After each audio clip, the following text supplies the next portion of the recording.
Sunday. Props and ops. Sitting pretty on a Monday. Props and ops. You know it's betting and beer with props and ops and props and ops.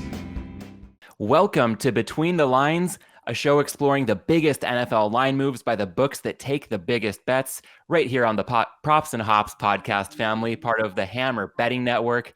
I'm your host, Matt Landis, joined by the star of the show, pro bettor Fabian Sommer, aka Suuma, also our producer, Jacob, doing great work behind the scenes. And Suuma, first things first, it was a close call last week with our Chargers bet. If they had won the game, I would be joining you with a 9:30-ish a.m. Pacific time beer. Maybe a little bit fortunate. I can stay sober as I get my Wednesday workday started out here in LA. But man, that was a close call. And I see that you have still come prepared with some form of the hops for this recording. Oh yeah, let me grab it. It's a German beer from Duisburg. It's a Pilsner, König Pilsner, like this. It's a little bit strong, I would probably say. It's not really a mild beer, so to speak. So it's a completely different beer from like IPAs and stuff like that. A strong Pilsner, that sounds a little bit interesting. Usually Pilsners are a little more on the crushable side, but I know in the US we don't always do it properly. So if you're going for a Pilsner, you're in the right spot in the world for that. And Jacob, while the Chargers didn't win outright, you had them to cover the spread, if I recall correctly. So at least they did come through for you and the purposes of your week 2 portfolio. Yeah, that game was just nuts. I remember Herbert couldn't even walk 2 yards to get a first down because of his injury. And then the next play, he flung it 40 yards inside, I think 10 yards. And then the Chargers on fourth down, when they didn't even really need a touchdown, they could have gone for a field goal, end up with the 7 to get the cover. That's like one of my lucky wins, that when I get a bad beat, I'll look back, okay, I had that lucky win. So it balances out. Yeah, well said. It's so easy to remember the bad beats, but got to keep track of those fortunate balances we get along the way as well. And Suuma, one more note, rehashing last Thursday's game while we're staying on the hoppier side of things to start the show. On your Monday article at thehammer.bet, recapping the week 2 action, you mentioned Joe Lombardi once again costing the Chargers on early downs. It seemed like they could have taken control of that game, but perhaps he had other ideas.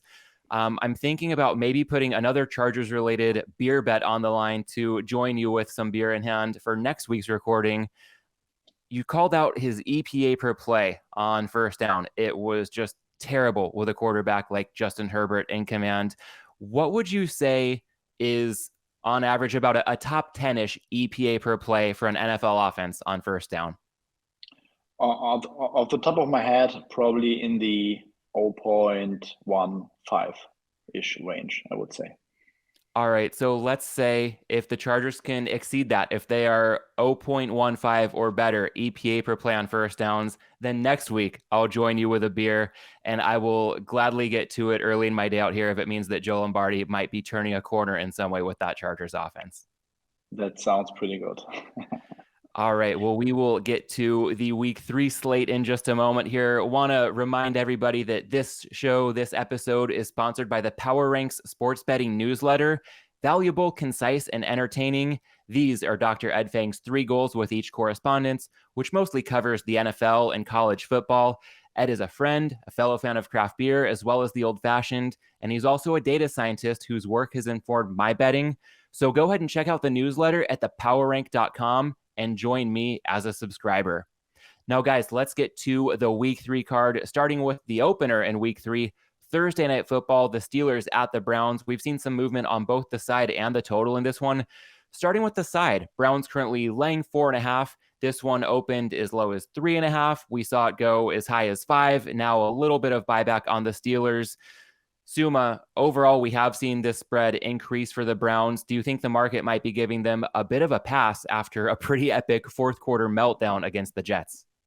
Yeah, so that meltdown is pretty interesting, because how do you judge it going forward? You can either say, okay, Nick Chubb could have gone to the ground and the Browns win that game, or you could say, yeah, might be stupid. Maybe I'm going to downgrade the coaching staff a little bit because this might also be a coaching issue. And then during the 2 minutes, their defense also totally collapsed. Do I put this into my data set or whatever? So there are some, I would say, interesting mind games with how we should handle those last 2 minutes of the game. In my opinion, in general, I would not downgrade the Browns overall, because the next time Nick Chubb just goes to the ground and they win that game by 1 possession and everyone is happy and goes home happily. So I would not downgrade that pretty much. I think one issue with this game is that Jadeveon Clowney will be out for this week. I think the initial money on the Browns pretty much dictating, and we will talk about it when it comes to the total, or we can talk about it right now, because the total has been dropping a lot, because we have like 20 miles per hour of winds in the forecast with 30 miles of gusts. And then we are talking about a potential game that gets dictated on the ground. And there, the Browns are significantly better than the Steelers.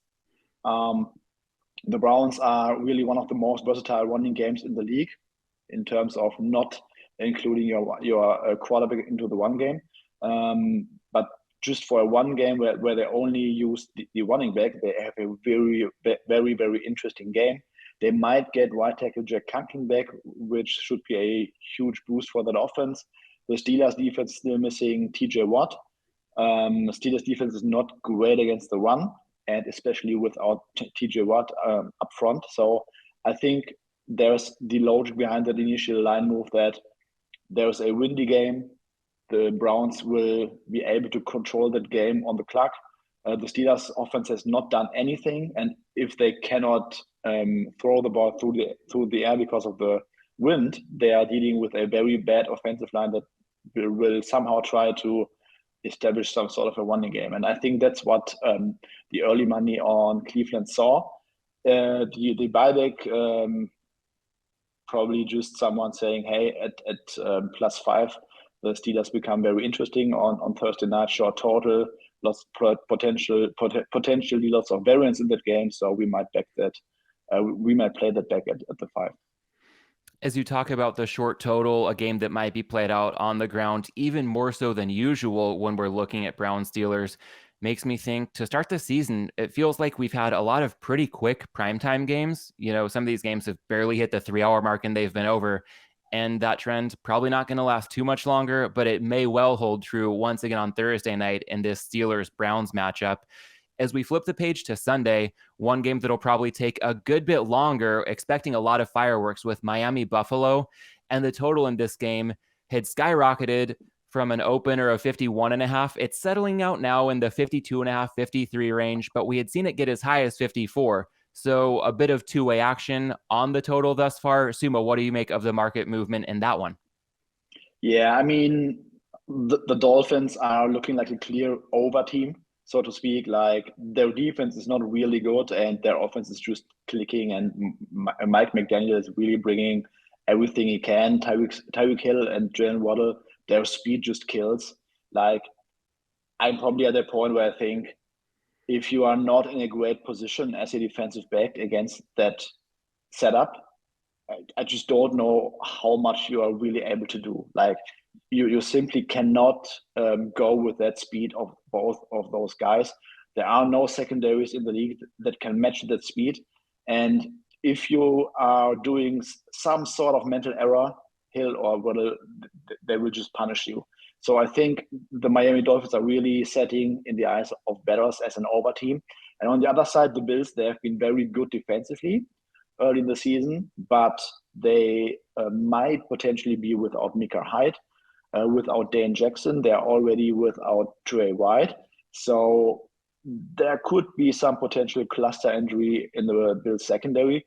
And it's probably still some uncertainty how you handle a strong front against that kind of scheme that the Dolphins are playing, because as soon as Tua can get the ball out quickly and let Hill and Waddle run some yards after the catch, the pass rush of the Bills might not matter that much in this specific matchup.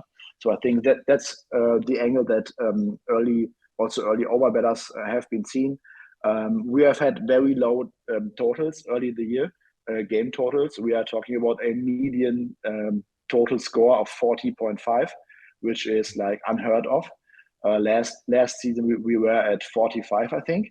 So maybe this is a game that gets some overs or some high totals back on track.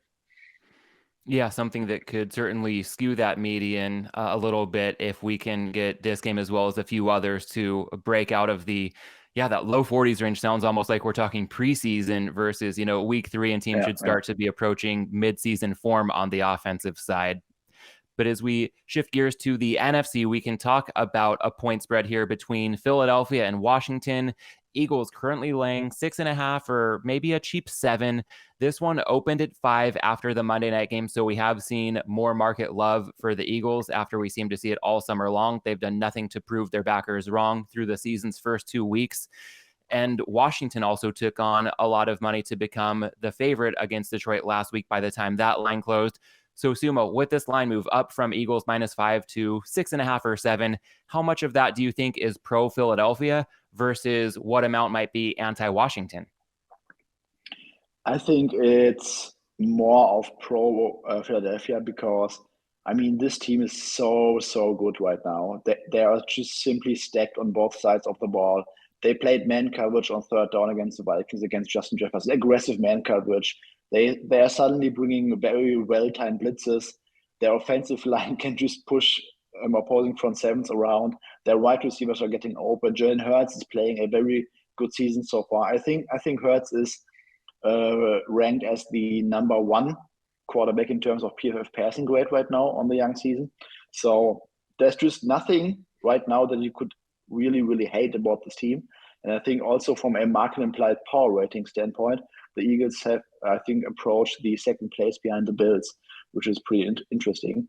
And if you just think about a power rating perspective, the Eagles, if you have them in your top 3, let's say you have them somewhere in the +5, +5.5 range or whatever, and the Washington Commanders are maybe a average to below average team, it might sound pretty reasonable why some folks bet this game up from -5 to -7. But then we also saw some buyback, which is also very reasonable. I mean, home dog Washington, if someone has rated them like 5 or 6 points apart, you will automatically bet the Commanders at 7, I would say. Yeah, seems like we might settle out right around Eagles laying 6.5 for this one. And transitioning to the late window on Sunday, the marquee game in that window, the Packers at the Bucs. We've seen some movement on both the side and the total. Starting with the side, Packers currently down to +1 from an opener of Packers +3. And Suuma, how much of that would you attribute to the supporting casts of Aaron Rodgers and Tom Brady pretty much trending in opposite directions at this stage? Yeah, it's really crazy. I mean, the Bucs offense, they had a very healthy Julio Jones, like terrifying the Cowboys secondary in week 1. And now all of a sudden they will be without Mike Evans, without Chris Godwin. We don't know whether Jones is going to play this week because he was a game time decision last week and couldn't go. So we might see him like getting a few limited practices. Donovan Smith, their left tackle, was not at practice today. Backup left tackle Josh Wells went to IR today. So there are some really crazy injury concerns for the Bucs.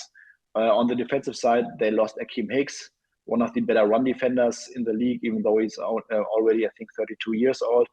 And I think you can make a pretty good case that the Packers offense, even though they are limited themselves after losing Devontae Adams, they have a pretty diverse one game that might get something going on the ground after the Saints were able to run on the Bucs last week. So I can totally understand why people would grab the 3 with the Packers early. I think in hindsight now, grabbing field goal spread is an absolute no-brainer because you have so much positive variance going for you on the injury side of things. And yeah, I mean, if Julio Jones might be another DNP or even limited, I mean, I would not be surprised if that might touch a pick 'em at some point. You touched on Mike Evans earlier, and I've got to ask, with his suspension this week, how do you evaluate that in a vacuum versus within the confines of the Bucs' current state with a cluster injury situation at wide receiver? Got to think that's affecting both the spread and the total for this one. Yes, absolutely. So I think if you only lose Mike Evans and you have guys like Chris Godwin, Julio Jones, and a very healthy offensive line, that would not be that much of a deal. But now you are suddenly in a situation where you have to catch up Cole Beasley off the street and might plug him in into a starting role on Sunday behind an offensive line that is down 3 starters, I think. So those are some confounding factors which would downgrade the Bucs, in my opinion, more than if they were just missing Mike Evans. And we've seen this total settle in about 41.5 or 42, a big move down from 45.5 where it opened, got as low as 41. So starting to see some buyback. Do you see, with all the injuries you just mentioned, any reason for more buybackers, 41.5, 42, about where you think this nets out come close? I would not be surprised if we saw a little bit more over money, because in the end, we are still talking about a Tom Brady versus Aaron Rodgers offense. And I think if I told you in May that we are going to see a total in the low 40s for these two quarterbacks, you would have called me absolutely crazy. And now here we are. I think if Julio Jones gets back, if the Bucs maybe get some positive news on the offensive line, I would not be surprised if some folks grab a little bit more of that 41, 41 and a half, because it's a really, really low total.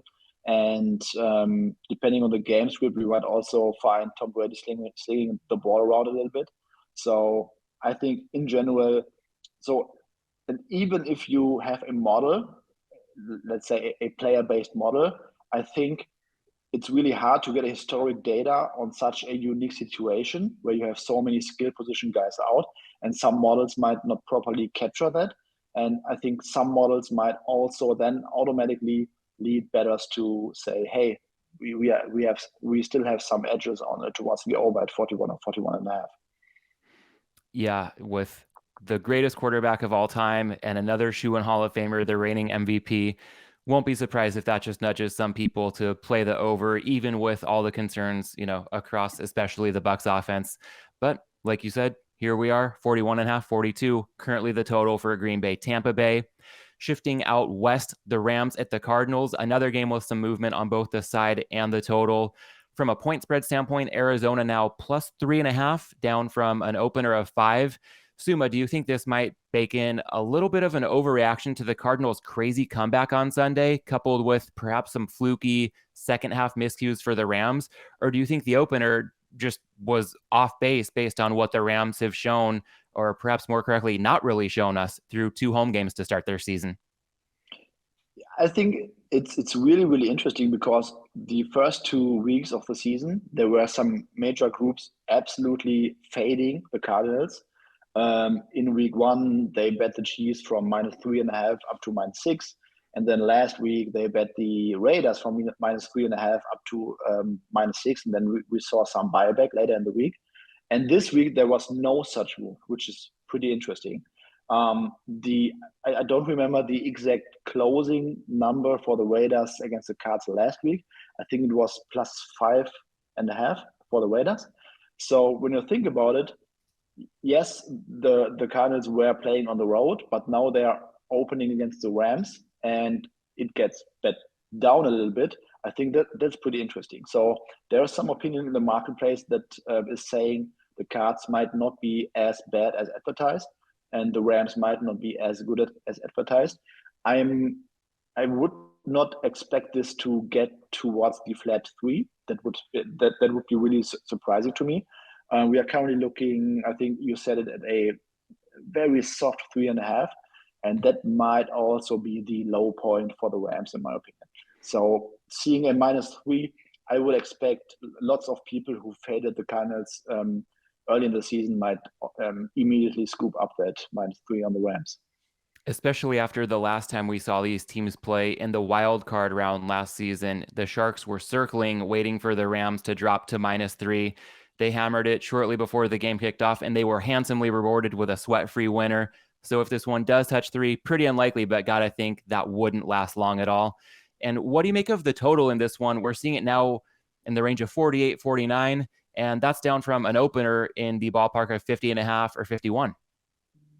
Yeah, personally, not a strong opinion on the total move right now. I think it's still the lingering injuries for the Cardinals because, as you said, they needed some really crazy miracles last week to even come to 24 in overtime. So it's still an offense that is handcuffed by injuries. I don't have the feeling that Cliff Kingsbury is doing any good job whatsoever. Their whole play calling process looks really, really sloppy. And that offense is basically just based on or depending on Kyler Murray playing hero ball. And on the other side, the Rams also have had some issues offensively early in the season. I mean, last week they looked much better against the Falcons, but Matthew Stafford is still very, very inconsistent. I think he had 2 or 3 picks last week, another 2 or so turnover-worthy plays. So I think that just both offenses got downgraded from preseason going into week 3. Staying with an NFC West team, moving on to Sunday Night Football, let's talk Niners at Denver. Currently, the side in this one has the Niners favored -1, some 1.5s out there, and they were +2 when this market opened. So the favorite has flipped in this game. Suuma, I've got to ask you the obvious question. Everybody's talking about it, but I think you're about as qualified as anybody to give a proper answer from a betting perspective.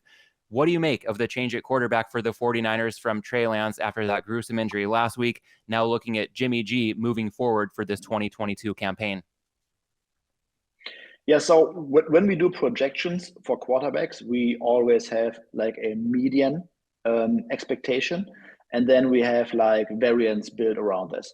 And I think with Jimmy Garoppolo, it raises the floor significantly. We have a much higher median expectation for the 49ers often going forward.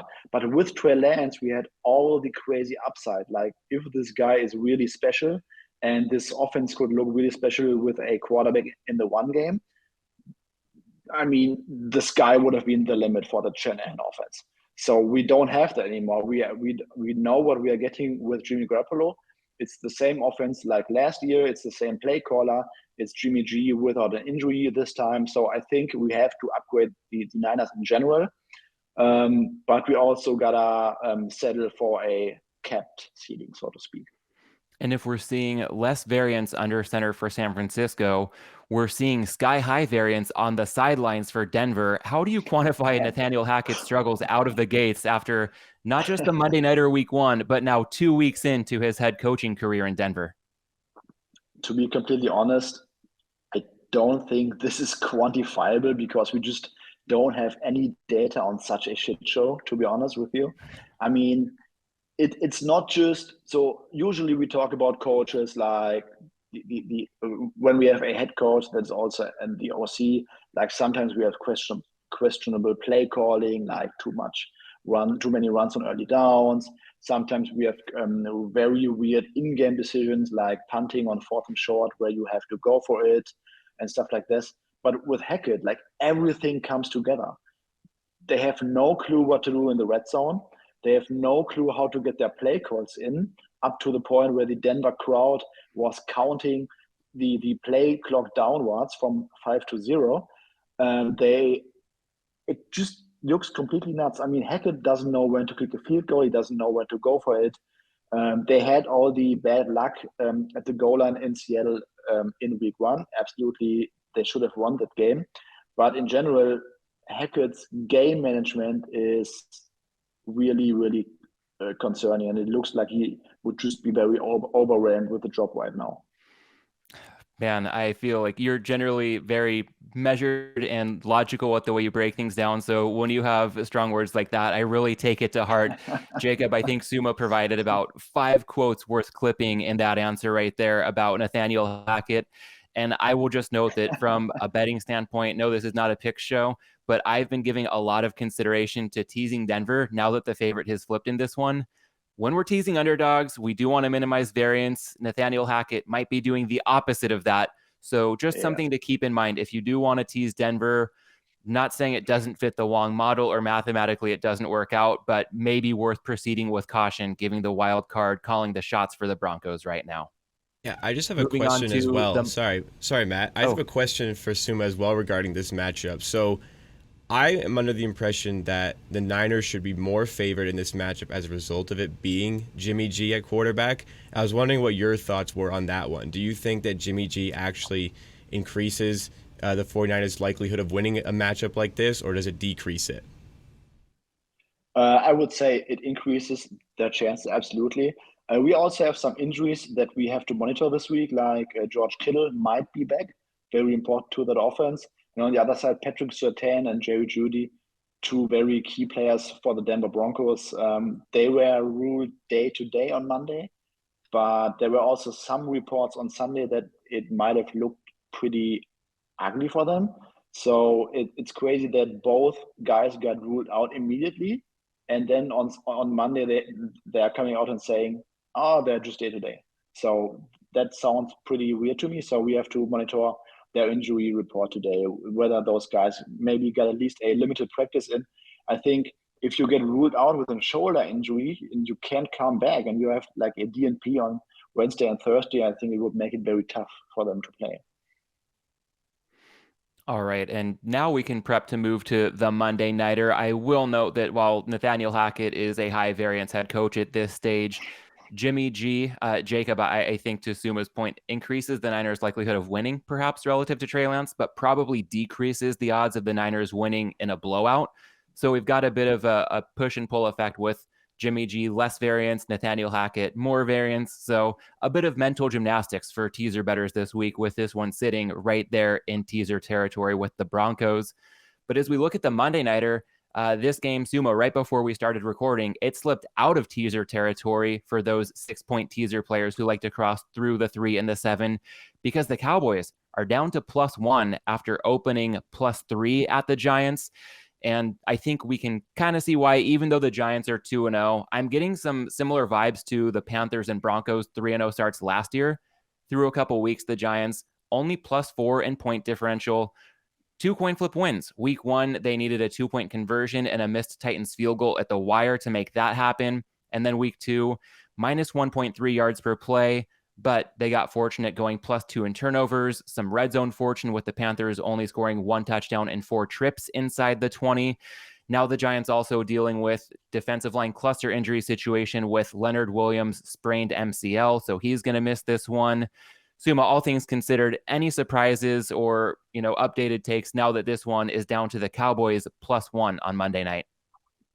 Yeah, that was our friend Adam Chernoff. He released it like 1.5 hours ago at +2, immediately pulled the whole market.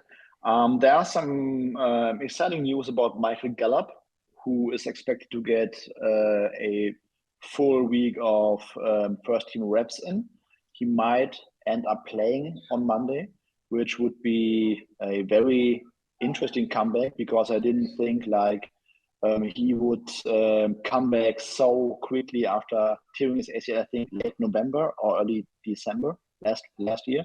So he would absolutely be a boost for the offense. Jalen Tolbert, their third-round rookie wide receiver, who also had a very, let's say, he had some raving reviews during training camp. So I expected him to play a lot earlier. So now we are potentially looking at CeeDee Lamb, Jalen Tolbert, and Michael Gallup in the lineup. That might change the offense entirely. The Giants, like you said, they won 2 coin flip games, and some bettors might say, okay, this team is still not very good. The Cowboys might have a higher floor, a better foundation. To me personally, I will be completely honest, I will most likely not touch this game at all, because I cannot get a good grasp on both of these teams. The Giants' offensive line looked very solid early on, especially Andrew Thomas. I think he's the highest graded left tackle by Pro Football Focus, but he also played against Bud Dupree last week, or in week 1 against Bud Dupree, and last week against the Panthers second edge rusher. So this week he's going to face Micah Parsons or DeMarcus Lawrence. We will see how that goes. But in general, I will just personally completely stay away from that one. You talked about this one being a tough game to grasp either team, and specifically with the Cowboys. I know Cooper Rush brought a lot of unknown into, I believe it was just his second career start last weekend, and now he's 2-0, having beaten the Vikings on Halloween last year, and now Cincinnati week 2 of this season. With all that unknown, how aggressive have you been, or how have you thought about processing any upgrades to the Cowboys based on what we thought was quite the drop-off from Dak Prescott to Cooper Rush at quarterback? I think what we saw is that the Cowboys last week had a few great scripted drives with some really interesting play calling. But then in the second half, I think they scored 17 points before halftime, when I'm not wrong here. And then they had like 0 points in the second half. So at some point with these, let's say, new quarterbacks where defenses don't have a lot of tape to go through, we sometimes see like a great few opening drives and then they are going to struggle for the rest of the game. And I think that's what we saw with Cooper Rush. Rush is a backup quarterback. He's playing behind a offensive line that's dealing with injuries. And I think it probably would take Kellen Moore a very big part in terms of play calling to get the most out of it until Dak Prescott comes back. Whether it's enough for the Giants, I don't know. But what's really interesting about the Giants, and I wrote about it in my article on Monday, is like Wink Martindale is absolutely cooking, man. I mean, he's calling everything. He's calling so many special blitzes up front, like rotating his single high looks during the snap when the quarterback is snapping the ball, marking the line of scrimmage with both linebackers in the A gap, and nobody knows who's coming. Pretty interesting, and that will likely be my number one matchup to go through on Tuesday morning, my time, with my morning coffee, just to see how the Cowboys find answers for the Wink Martindale blitz packages. That's the one and only Fabian Sommer. You can catch Suuma elsewhere on the Hammer Network on Primetime, a Sunday Night Football pregame and halftime show for bettors. Suuma, along with Rob Pizzola, carrying that show. Also on Mondays, check out Suma's written work at thehammer.bet. You can look out every Monday morning for his article breaking down top takeaways from the week that was across the NFL. Suuma and Jacob, thanks for another fun show. And to the audience, thank you for tuning in. Jacob and I will see you right back here on Friday to talk NFL Week 3 props with Hitman. Props and ops and props.